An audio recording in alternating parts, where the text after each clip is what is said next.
पर्यावरण शिक्षा में आज हम विकिरण से प्रदूषण यानी पोल्यूशन ड्यू टू रेडिएशन या न्यूक्लियर के बारे में जानेंगे कि विकिरण से प्रदूषण किस तरीके से होता है, इससे क्या लाभ और क्या हानियां हैं। विकिरण या रेडियोधर्मिता यानी रेडिएशन एक प्रक्रिया है जिसमें ऊर्जा सूक्ष्म कण या तरंगों के रूप में उत्सर्जित होती है। Radiation is a process in which energy is emitted as particles और वेव्स।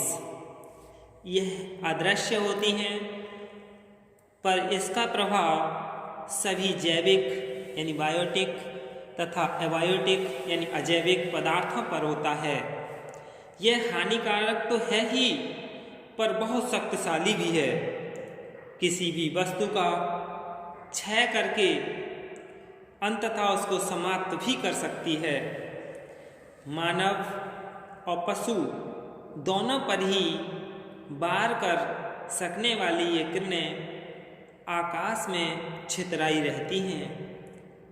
मानव शरीर में रेडियोधर्मी तत्वों यानी रेडियो एक्टिव एलिमेंट्स की प्रवेश प्रक्रिया संभव है, जैसे कई किरणों से, जिसमें X rays, alpha rays, beta rays, gamma rays, sunlight rays और पदार्थों जिसमें potassium 40, radium 87, radium 222, thorium 230, radium 236, lead 210, radium 228, thorium 228 और uranium 238, thorium 238, uranium 235, plutonium 239, strontium 90, calcium 137 और लोडिन 131 और अनेक शामिल हैं।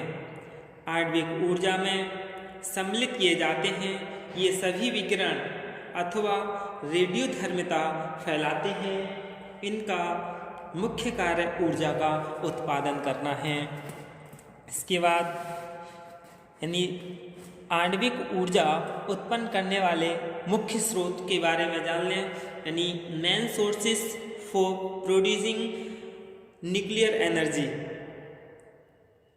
आणविक ऊर्जा प्राप्त करने की दो विधाएं हैं।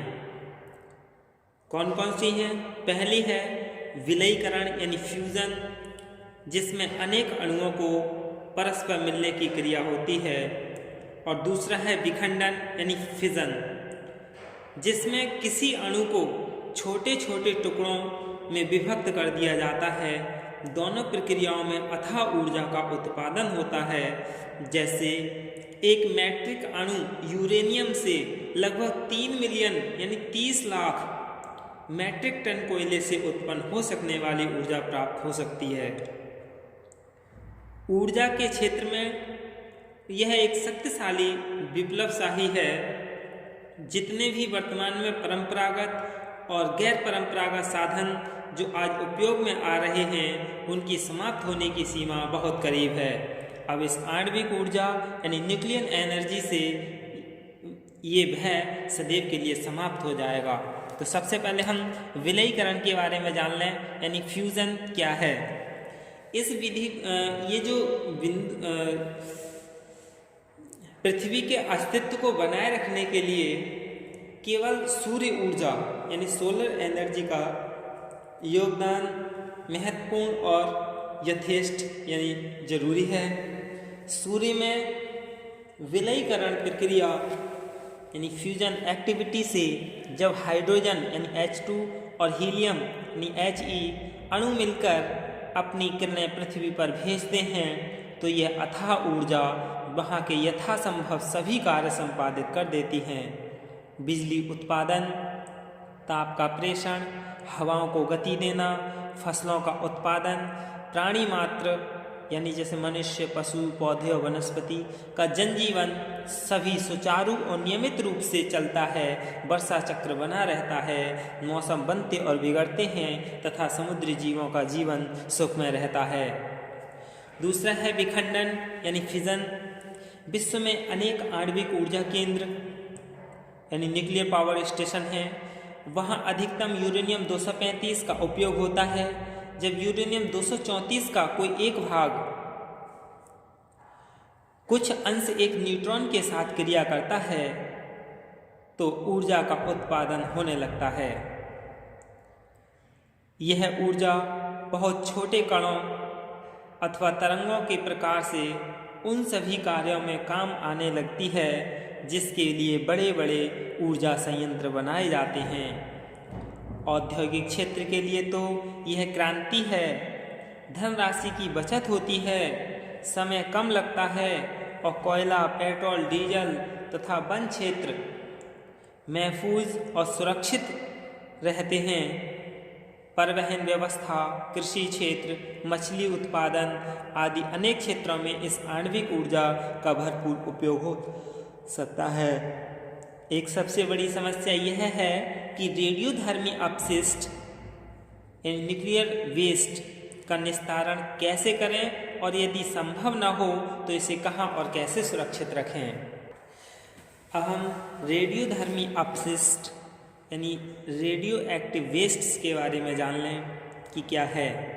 रेडियोधर्मी अपशिष्ट, जिसे आणविक अपशिष्ट भी कहा जाता है, आणविक क्षेत्र में वैज्ञानिकों द्वारा शक्ति यानी ऊर्जा उत्पादन के क्षेत्र में किए गए शोधों का ही एक परिणाम है, जिसे वास्तव में अमेरिका ने मार्च 1934 से ही अपने वैज्ञानिकों के कार्यक्रमों में जोड़ने की अनुमति दी थी।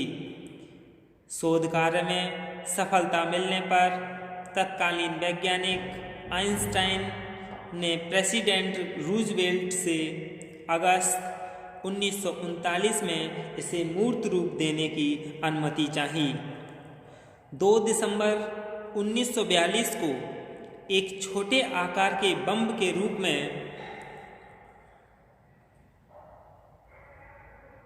यानी एक छोटा बम, इसका परीक्षण शिकागो विश्वविद्यालय यानी अमेरिका के स्क्वैश में किया गया, जो सफल रहा। इस प्रोजेक्ट को मैनहट्टन प्रोजेक्ट नाम दिया गया था। इस सफलता पर विश्व में जहां अनेक प्रकार की टिप्पणियां हुई, वहीं अमेरिका ने उसी समय 3 बम्बों का निर्माण किया। यह अणुबम कहलाए। पहला अणुबम 16 जुलाई 1945 को अमेरिका के अल्मोरागोडो सैंड्स यानी द्वितीय में किया था।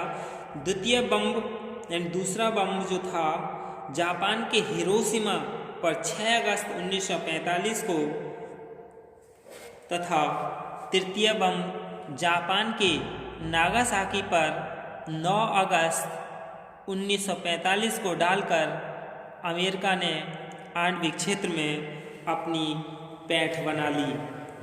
पर इन आणविक बम्बों ने जो विनाशकारी लीला दिखाई, उस पर विश्व भर की आलोचना के साथ साथ इसे स्वयं विवेक से ही बंद कर दिया गया। आणविक ऊर्जा का उपयोग फिर मानव के लाभ के लिए किया जाने लगा। बिजली उत्पादन यानी पावर प्लांट्स, रिसर्च वर्क्स यानी शोध कार्य और फ्यूल यानी ईंधन के रूप में किया जाने लगा। समय के साथ साथ छोटे बड़े अनेक देश इस ऊर्जा को अपने अपने स्तर पर उत्पन्न करने लगे और उपयोग भी करने लगे। जिनमें प्रमुख देश कौन कौन से हैं जो इसका उपयोग कर रहे हैं? अमेरिका, फ्रांस, जापान, जर्मनी, रूस, England, Canada, Sweden, Belgium, Korea, Switzerland, चीन आते हैं। अभी कुछ वर्ष पहले ही भारत और पाकिस्तान के नाम भी इस सूची में जुड़े हैं। 2 प्रकार के आणविक अपशिष्टों से पूरा विश्व चिंतित है। प्रथम है रेडियो धर्मी तत्व यानी रेडियो एक्टिव एलिमेंट और दूसरा है आणविक अपशिष्ट न्यूक्लियर वेस्ट। तो पहला क्या है, रेडियो धर्मी तत्व। ये क्या है, यानी ये पदार्थ किसी भी आणविक केंद्र अथवा आणविक ऊर्जा संयंत्र से निकलने पर वायुमंडल में फैल जाते हैं और मानव की दैनिक क्रिया के मध्य ही शरीर में पहुंचकर हानि पहुंचाते हैं। ये पदार्थ ना तो नष्ट किए जा सकते हैं और न ही इसे सामान्यतः बचा जा सकता है। वैज्ञानिक प्रगति की सौगात के रूप में इन्हें स्वीकार करना ही पड़ेगा। कुछ विशेष स्थानों पर भारत में इनका अधिक ध्यान रखना जरूरी है, जैसे Tata Institute of Fundamental Research Mumbai, Bhabha Atomic Research Centre Trombe, Indian Gandhi Centre for Atomic Research Kalpakkam यानी Kalpakkam, nuclear fuel complex Hyderabad, heavy water plants Udaipur, Baroda, Hazira, Tuticorin. इन रेडियोधर्मी तत्वों से कई प्रकार के त्वचा रोग, श्वसन रोग, रक्त संचरण रोग तथा कैंसर संभव हैं। आँखों से कम दिखना, कम सुनना, पक्षाघात जैसी बीमारियां भी हो सकती हैं। दूसरा था आणविक अपशिष्ट यानी न्यूक्लियर वेस्ट। आणविक अपशिष्ट के निस्तारण का अभी तक अनेक प्रयासों के बावजूद भी कोई निश्चित उपाय नहीं प्राप्त हो सका। इसे बहुत गहरे गड्ढे में गाड़ना ही इसकी वर्तमान निस्तारण क्रिया निश्चित की गई, लेकिन यह संभव नहीं है कि जिन शर्तों के अनुसार इस अपशिष्ट को गाड़ना है वह हर स्थान पर उपलब्ध हो। जैसे जिन पात्रों में अपशिष्ट का रखा जाए वह 100% रिसाव रोधक हो। दूसरा, गहराई इतनी हो कि जहां पात्र अगले 100 वर्ष या इससे भी अधिक वर्षों तक किसी छेड़छाड़ का शिकार न बने। उस गड्ढे में कहीं से भी पानी अथवा नमी न पहुँचे। उस गड्ढे के चारों ओर की चट्टानें अत्यधिक ताप को सहन कर सकें। भारत में कई वर्षों से इस पर कार्य हो रहा है। ऐसा सुरक्षित क्षेत्र कहाँ मिले? भाभा एटॉमिक रिसर्च सेंटर ने कर्नाटक की कोलार सोने की खानों वाला क्षेत्र सन 1990 में अनुशंसित किया था। यह विश्व की सबसे गहरी खान है, लेकिन वहाँ तक पानी पहुँच सकने की संभावना ने इस प्रस्ताव को रोक दिया। फिर गुजरात, मध्य प्रदेश और कर्नाटक में कई स्थानों को आणविक अपशिष्ट के अनुकूल न पाने का कारण छोड़ना पड़ा। ये रेडियोधर्मी तत्व और अपशिष्ट दोनों ही